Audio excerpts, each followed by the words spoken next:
ನಮಸ್ತೆ ವೀಕ್ಷಕರೇ, PR ಅಕಾಡೆಮಿಗೆ ಸ್ವಾಗತ. ಜಿಲ್ಲಾ ಪರಿಷತ್ನವರು ಹೊಸ ನೇಮಕಾತಿಯನ್ನ ಕರೆದಿದ್ದಾರೆ. ಈ ಸರ್ಕಾರಿ ನೇಮಕಾತಿ ಬಗ್ಗೆ ಸಂಪೂರ್ಣ ಮಾಹಿತಿಯನ್ನ ತಿಳಿಸ್ಕೊಡ್ತೀನಿ. ಅದಕ್ಕಿಂತ ಮುಂಚೆ ನಮ್ಮ ಚಾನಲ್ ಇನ್ನು ಸಬ್ಸ್ಕ್ರೈಬ್ ಆಗಿಲ್ಲ ಅಂದ್ರೆ ಇವಾಗಲೇ ಸಬ್ಸ್ಕ್ರೈಬ್ ಆಗಿ. ಇವಾಗ ವಿಡಿಯೋನ ಶುರು ಮಾಡೋಣ. ಜಿಲ್ಲಾ ಪರಿಷತ್ನವರು ಹುದ್ದೆಗಳಿಗೆ ಅರ್ಜಿಯನ್ನ ಕರೆದಿದ್ದಾರೆ. ಟೋಟಲ್ 13 ಹುದ್ದೆ ಖಾಲಿ ಇದೆ. ಸೂಪರ್ವೈಸರ್ ಹುದ್ದೆ ಇದಾಗಿರುತ್ತೆ. ಉದ್ಯೋಗ ಸ್ಥಳ ರಾಯಚೂರಿನಲ್ಲಿ ಹಲವಾರು ಪ್ಲೇಸ್ ನಲ್ಲಿ ಖಾಲಿ ಇದೆ. ಯಾವ್ಯಾವ ಪ್ಲೇಸ್ ಅಂತ ಹೇಳಿ ನಿಮಗೆ ತಿಳಿಸ್ಕೊಡ್ತೀನಿ. ಸ್ಯಾಲ್ರಿ ಎಷ್ಟಿರುತ್ತೆ ಅಂತ ಹೇಳಿ ಅವರು ನೋಟಿಫಿಕೇಶನ್ ಅಲ್ಲಿ ಕೊಟ್ಟಿರೋದಿಲ್ಲ. ನೀವು ಕೂಡ ಒಂದ್ಸಲ ನೋಟಿಫಿಕೇಶನ್ ಓದ್ಕೊಳ್ಳಿ, ಡೀಟೇಲ್ಸ್ ಗೊತ್ತಾಗುತ್ತೆ. ನೋಟಿಫಿಕೇಶನ್ ಹೇಗೆ ಡೌನ್ಲೋಡ್ ಮಾಡ್ಕೋಬೇಕು ಅಂತ ಇದೇ ವಿಡಿಯೋದಲ್ಲಿ ನಿಮಗೆ ಮುಂದೆ ತಿಳಿಸ್ಕೊಡ್ತೀವಿ. ಇವಾಗ ಯಾವ್ಯಾವ ಪ್ಲೇಸ್ ನಲ್ಲಿ ಎಷ್ಟೆಷ್ಟು ಹುದ್ದೆ ಖಾಲಿ ಇದೆ ಅಂತ ಹೇಳಿ ತಿಳ್ಕೊಳ್ಳೋಣ.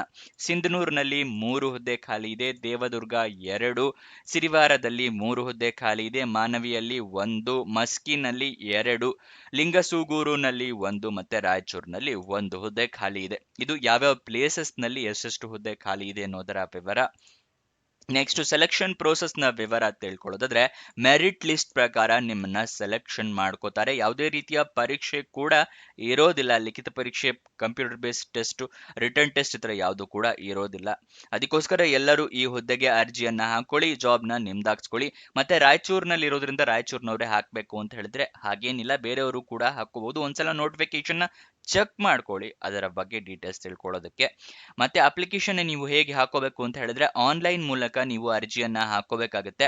ಆನ್ಲೈನ್ ಮೂಲಕ ಅರ್ಜಿ ಹಾಕೋಕ್ಕೂ ಮುಂಚೆ ಒಂದ್ಸಲ ನೋಟಿಫಿಕೇಶನ್ ನ ಓದ್ಕೊಳ್ಳಿ. ಏನೇನ್ ಜಾಬ್ ಡೀಟೇಲ್ಸ್, ಎಲಿಜಿಬಿಲಿಟಿ ಕ್ರೈಟೀರಿಯಾ ಇದೆ ಅಂತ ತಿಳ್ಕೊಂಡ ನಂತರ ಅರ್ಜಿಯನ್ನ ಹಾಕೊಳ್ಳಿ.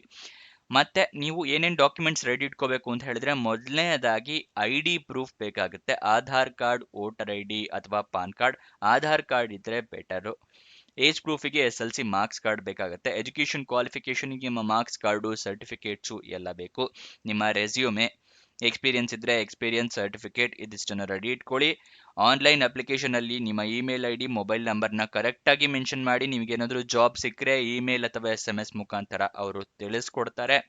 ಆಮೇಲೆ ಅಪ್ಲಿಕೇಶನ್ ನಲ್ಲಿ ಎಲ್ಲ ಡೀಟೇಲ್ಸ್ ಫಿಲ್ಅಪ್ ಮಾಡೋದಕ್ಕೆ ಎಲ್ಲ ಡೀಟೇಲ್ಸ್ ಕರೆಕ್ಟ್ ಆಗಿದೆಯಾ ಅಂತ ಹೇಳಿ ಚೆಕ್ ಮಾಡ್ಕೊಳ್ಳಿ 2 ಸಲ.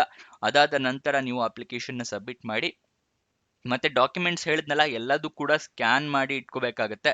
ಆನ್ಲೈನ್ ಮುಖಾಂತರ ಹಾಕೋದ್ರಿಂದ ಸ್ಕ್ಯಾನರ್ ಇಲ್ಲ ಅಂತ ಹೇಳಿದ್ರೆ ತಲೆ ಕೆಡಿಸ್ಕೋಬೇಡಿ, ಕಂಪ್ಯೂಟರ್ ಇಲ್ಲ ಅಂತ ಹೇಳಿದ್ರೆ ಅದಕ್ಕೂ ತಲೆ ಕೆಡಿಸ್ಕೋಬೇಡಿ. ಮೊಬೈಲ್ನಲ್ಲೇ ನೀವು ಈಸಿಯಾಗಿ ಅರ್ಜಿಯನ್ನ ಹಾಕೋಬಹುದು. ಯಾವುದೇ ಸ್ಕ್ಯಾನರ್, ಯಾವುದೇ PC ಅಗತ್ಯ ಇಲ್ಲ. ಮೊಬೈಲ್ನಲ್ಲೇ ಎಲ್ಲ ಡಾಕ್ಯುಮೆಂಟ್ಸ್ ಕೂಡ ಕ್ಲಿಯರ್ ಆಗಿ ಕಾಣೋ ತರ ಫೋಟೋ ತಗೊಂಡು ಇಟ್ಕೊಳ್ಳಿ. ಇಲ್ಲಾಂದ್ರೆ ಮೊಬೈಲ್ನಲ್ಲಿ ಅಪ್ಲಿಕೇಶನ್ಸ್ಗಳಿರ್ತಾವಲ್ಲ, ಸ್ಕ್ಯಾನರ್ ಆ್ಯಪ್ಗಳು, ಅದರಿಂದ ನೀವು ಮೊಬೈಲ್ ಕ್ಯಾಮ್ರಾದಲ್ಲೇ ಸ್ಕ್ಯಾನ್ ಮಾಡ್ಕೋಬಹುದು. ಆ ತರ ಕೂಡ ರೆಡಿ ಮಾಡಿ ಇಟ್ಕೋಬಹುದು. ಮೊಬೈಲ್ನಲ್ಲೇ ಅರ್ಜಿಯನ್ನ ಕೂಡ ಹಾಕೋಬಹುದು. ಆ ಥರ ಅಪ್ಲಿಕೇಶನ್ ಎಲ್ಲ ಫಿಲ್ಅಪ್ ಮಾಡಿ, ಮೊಬೈಲಲ್ಲೇ ಎಲ್ಲ ಡೀಟೇಲ್ಸ್ನ ಫಿಲ್ಅಪ್ ಮಾಡಿ, ಅಪ್ಲಿಕೇಶನ್ನ ಸ್ಕ್ಯಾನ್ ಮಾಡಿ ಇಟ್ಕೊಂಡಿದ್ರಲ್ಲ ಅದೆಲ್ಲ ಅಪ್ಲೋಡ್ ಮಾಡಿ. ಅದಾದ ನಂತರ ಅಪ್ಲಿಕೇಶನ್ ಫೀಸ್ನ ನೀವು ಪೇ ಮಾಡಬೇಕಾಗುತ್ತೆ. ಅಪ್ಲಿಕೇಶನ್ ಫೀಸ್ ಅಂದರೆ ಅರ್ಜಿ ಶುಲ್ಕ ಇದೆ ಈ ಹುದ್ದೆಗಳಿಗೆ. ಎಷ್ಟು ಅರ್ಜಿ ಶುಲ್ಕ ಅಂತ ನೋಡೋಣ. ಸ್ಪೆಷಲಿ ಗಿಫ್ಟೆಡ್ ಕ್ಯಾಂಡಿಡೇಟ್ಸ್ಗಳಿಗೆ 100 ರೂಪಾಯಿ ಅರ್ಜಿ ಶುಲ್ಕ ಇದೆ. SC/ST ಕ್ಯಾಂಡಿಡೇಟ್ಸು, ಕ್ಯಾಟಗರಿ 1 ಮತ್ತು ಎಕ್ಸ್ ಸರ್ವಿಸ್ಮೆನ್ ಕ್ಯಾಂಡಿಡೇಟ್ಸ್ಗಳಿಗೆ 200 ರೂಪಾಯಿ ಅರ್ಜಿ ಶುಲ್ಕ ಇದೆ. Category 2A, 2B, 3A, 3B ಕ್ಯಾಂಡಿಡೇಟ್ಸ್ಗಳಿಗೆ 300 ರೂಪಾಯಿ ಅರ್ಜಿ ಶುಲ್ಕ. ಜನರಲ್ ಕ್ಯಾಂಡಿಡೇಟ್ಸ್ಗಳಿಗೆ 500 ರೂಪಾಯಿ ಅರ್ಜಿ ಶುಲ್ಕ ಇರುತ್ತೆ.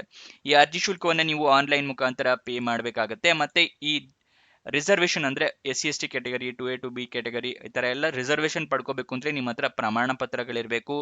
ಜಾತಿ ಪ್ರಮಾಣ ಪತ್ರ, ಎಕ್ಸ್ ಸರ್ವಿಸ್ ಮನ್ ಪ್ರಮಾಣ ಪತ್ರ, ಇದನ್ನೆಲ್ಲ ರೆಡಿ ಇಟ್ಕೊಂಡಿರ್ಬೇಕಾಗುತ್ತೆ. ಅದನ್ನು ಕೂಡ ಸ್ಕ್ಯಾನ್ ಮಾಡಿ ಇಟ್ಕೊಳ್ಳಿ. ಗೊತ್ತಾಯ್ತಲ್ವಾ? ನೆಕ್ಸ್ಟ್ ಅದಾದ್ಮೇಲೆ ಅಪ್ಲಿಕೇಶನ್ ಸಬ್ಮಿಟ್ ಮಾಡಿ ಆದ್ಮೇಲೆ ಅಪ್ಲಿಕೇಶನ್ ನಂಬರ್ ಅಥವಾ ರಿಕ್ವೆಸ್ಟ್ ನಂಬರ್ ಈ ತರ ಏನಾದ್ರು ಬಂದ್ರೆ ಅದನ್ನ ಬರೆದಿಟ್ಕೊಳ್ಳಿ. ನಿಮ್ಮ ಫ್ಯೂಚರ್ ರೆಫರೆನ್ಸ್ಗೆ ಬೇಕಾಗುತ್ತೆ ಅಪ್ಲಿಕೇಶನ್ ಸ್ಟೇಟಸ್ ನ ಚೆಕ್ ಮಾಡೋದಕ್ಕೆ.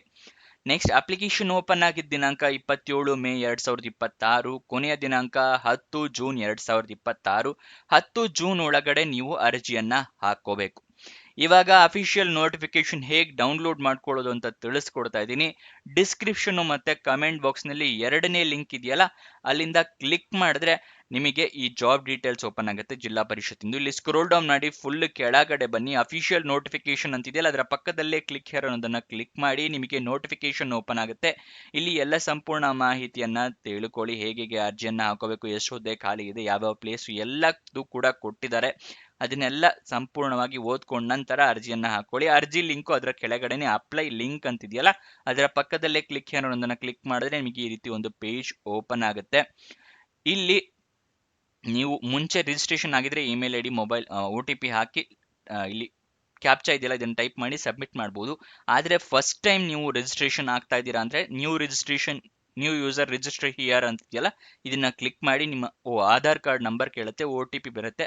ಆಮೇಲೆ ನೀವು ರಿಜಿಸ್ಟ್ರೇಷನ್ ಕಂಪ್ಲೀಟ್ ಮಾಡಿ ಅಪ್ಲಿಕೇಶನ್ನ ಹಾಕೋಬಹುದು. ಗೊತ್ತಾಯ್ತಲ್ವಾ? ಅಪ್ಲಿಕೇಶನ್ ಹಾಕಿದ ನಂತರ ನಿಮಗೆ ಅಪ್ಲಿಕೇಶನ್ ನಂಬರ್ ಏನಾದ್ರು ಬರುತ್ತೆ ಅಂದಲ್ಲ, ಅದು ಹೇಗೆ ಚೆಕ್ ಮಾಡೋದು ಅಂತ ಹೇಳಿದ್ರೆ ಇಲ್ಲಿ ಸೇಮ್ ವೆಬ್ಸೈಟೇ. ಇಲ್ಲಿ ಅಪ್ಲಿಕೇಶನ್ ಸ್ಟೇಟಸ್ ಅಂತಿದೆಯಲ್ಲ, ಇಲ್ಲಿ ಯಾವ ಡಿಪಾರ್ಟ್ಮೆಂಟು ಯಾವ ಸರ್ವಿಸ್ಗೆ ಅಪ್ಲಿಕೇಶನ್ ID ಹಾಕಿ ಚೆಕ್ ಸ್ಟೇಟಸ್ ನಾವು ಕ್ಲಿಕ್ ಮಾಡಿದ್ರೆ ನಿಮ್ಮ ಅಪ್ಲಿಕೇಶನ್ ಸ್ಟೇಟಸ್ನ ಚೆಕ್ ಮಾಡ್ಕೋಬಹುದು. ಗೊತ್ತಾಯ್ತಲ್ವಾ ಹೇಗೆ ಅರ್ಜಿಯನ್ನ ಹಾಕೋಬೇಕು ಅಂತ ಹೇಳಿ. ಅಫಿಷಿಯಲ್ ವೆಬ್ಸೈಟ್ನ ಅಡ್ರೆಸ್ಸು ನಿಮಗೆ zpraichur.karnataka.gov.in ಅಂತ ಹೇಳಿ ಇದನ್ನ ಚೇಂಜ್ ಮಾಡ್ತೀವಿ. ಮಿಸ್ಟೇಕ್ ಆಗಿದೆ, ಅಫಿಷಿಯಲ್ ವೆಬ್ಸೈಟ್ ಅಂತ ಟೈಪ್ ಆಗಿದೆ.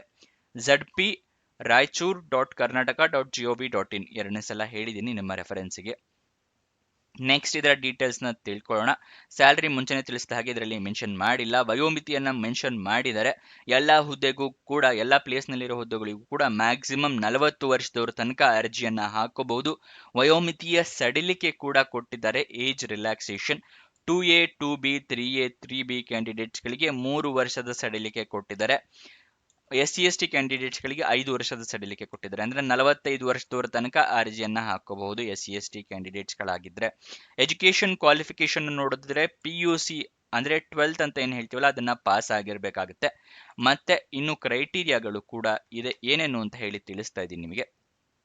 ಇಲ್ಲಿ 4ನೇ ಪೇಜ್ ನಲ್ಲಿ ನೀವು ಬಂದ್ರೆ ಇಲ್ಲಿ ನಿಮಗೆ ಕ್ರೈಟೀರಿಯಾ ಕೊಟ್ಟಿದ್ದಾರೆ. ವಿದ್ಯಾರ್ಹತೆ ಏನಿರಬೇಕು ಅಂತ ಹೇಳಿದ್ರೆ ದ್ವಿತೀಯ ಪದವಿ ಪೂರ್ವ ಪರೀಕ್ಷೆ ಅಂದ್ರೆ PUC ಪಾಸ್ ಆಗಿರ್ಬೇಕಾಗುತ್ತೆ. ಮತ್ತೆ ಸರ್ಟಿಫಿಕೇಶನ್ ಕೋರ್ಸ್ ಮಾಡಿರ್ಬೇಕು. ಯಾವ್ದ್ರಲ್ಲಿ ಅಂದ್ರೆ ಲೈಬ್ರರಿ ಸೈನ್ಸ್ ನಲ್ಲಿ ಪ್ರಮಾಣ ಪತ್ರ ಪಡೆದಿರತಕ್ಕದ್ದು, ಇದು ಮೆನ್ಷನ್ ಇರಬೇಕು. ಇದನ್ನ ಇರಬೇಕು ನಿಮ್ಮ ಹತ್ರ. ಮತ್ತೆ ಕನಿಷ್ಠ 3 ತಿಂಗಳ ಕಂಪ್ಯೂಟರ್ ಕೋರ್ಸ್ ನಲ್ಲಿ ಉತ್ತೀರ್ಣರಾಗಿರಬೇಕು. ನಿಮ್ಮ ಹತ್ರ ಕಂಪ್ಯೂಟರ್ ಕೋರ್ಸ್ ಕಂಪ್ಲೀಟ್ ಮಾಡಿರೋ ಸರ್ಟಿಫಿಕೇಟ್ ಇರಬೇಕಾಗುತ್ತೆ. ಈ ಜಾಬ್ಗೆ ಮಿನಿಮಮ್ 3 ತಿಂಗಳ ಕಾಲ ಕಂಪ್ಯೂಟರ್ ಕೋರ್ಸ್ ಮಾಡಿರುವಂತ ಸರ್ಟಿಫಿಕೇಟ್, ಇದಿಷ್ಟನ್ನ ರೆಡಿ ಇಟ್ಕೋಬೇಕಾಗತ್ತೆ ನೀವು ಅಪ್ಲಿಕೇಶನ್ ಹಾಕೊಳ್ಳೋಕ್ಕೂ ಮುಂಚೆನೆ. ಇದಿಷ್ಟು ಈ ಜಾಬ್ನ ವಿವರ. ನಿಮಗೆ ಏನೇ ಡೌಟ್ಸ್ ಅಥವಾ ಕ್ವಶನ್ಸ್ ಇದೆ ಅಂತ ಹೇಳಿದ್ರೆ ಕಮೆಂಟ್ ಬಾಕ್ಸ್ ನಲ್ಲಿ ಕಮೆಂಟ್ ಮಾಡಿ, ನಾವು ಉತ್ತರ ಕೊಡೋದಕ್ಕೆ ಪ್ರಯತ್ನ ಮಾಡ್ತೀವಿ. ಮತ್ತೆ ನಿಮಗೋಸ್ಕರ ನಾವು ವೆಬ್ಸೈಟ್ ನ ಕ್ರಿಯೇಟ್ ಮಾಡಿದೀವಿ, prgovernmentjobs.com ಅಂತ ಹೇಳಿ. ಇದರ ಲಿಂಕು ಡಿಸ್ಕ್ರಿಪ್ಷನ್ ಮತ್ತೆ ಕಮೆಂಟ್ ಬಾಕ್ಸ್ ನಲ್ಲಿ ಮೊದಲನೇ ಲಿಂಕ್ ಆಗಿದೆ. ಅಲ್ಲಿಂದ ಕ್ಲಿಕ್ ಮಾಡಿ ವೆಬ್ಸೈಟ್ ಓಪನ್ ಮಾಡಿಕೊಂಡು ಹಲವಾರು ಜಾಬ್ಸ್ಗೆ ಅಪ್ಲೈ ಮಾಡಬಹುದು. ಮತ್ತೆ ನೀವೇನಾದ್ರು ನಮ್ಮ ಚಾನೆಲ್ನ ಸಪೋರ್ಟ್ ಮಾಡಬೇಕು ಅಂತಿದ್ರೆ ಸಬ್ಸ್ಕ್ರೈಬ್ ಪಕ್ಕದಲ್ಲೇ ಜಾಯಿನ್ ಅಂತ ಇದೆಯಲ್ಲ, ಅದು ಜಾಯಿನ್ ಬಟನ್ನ ಪ್ರೆಸ್ ಮಾಡಿ ನಮ್ಮ ಚಾನೆಲ್ ಮೆಂಬರ್ಶಿಪ್ ತಗೊಂಡು ಸಪೋರ್ಟ್ ಮಾಡಬಹುದು. ಮತ್ತೆ ನೀವೇನಾದ್ರೂ ನಮ್ಮ ವಾಟ್ಸ್ಆಪ್ ಟೆಲಿಗ್ರಾಮ್ ಚಾನಲ್ ಜಾಯಿನ್ ಆಗಿಲ್ಲ ಅಂದ್ರೆ ಇವಾಗಲೇ ಜಾಯಿನ್ ಆಗಿ. ಡಿಸ್ಕ್ರಿಪ್ಷನ್ ಅಲ್ಲೂ ಕೂಡ ಲಿಂಕ್ ಇದೆ, ಮತ್ತೆ ಈ ವೆಬ್ಸೈಟ್ ನಲ್ಲೂ ಕೂಡ ಈ ರೀತಿ ಬಟನ್ಸ್ ಇದೆಯಲ್ಲ, ಇಲ್ಲಿಂದ ಕೂಡ ಕ್ಲಿಕ್ ಮಾಡಿ ನೀವು ನಮ್ಮ ಚಾನೆಲ್ನ ಜಾಯಿನ್ ಆಗ್ಬೋದು. ಪ್ರತಿದಿನ ಜಾಬ್ ಲಿಂಕ್ನ ವಾಟ್ಸ್ಆಪ್ ಟೆಲಿಗ್ರಾಮ್ ನಲ್ಲೇ ಪಡ್ಕೋಬಹುದು.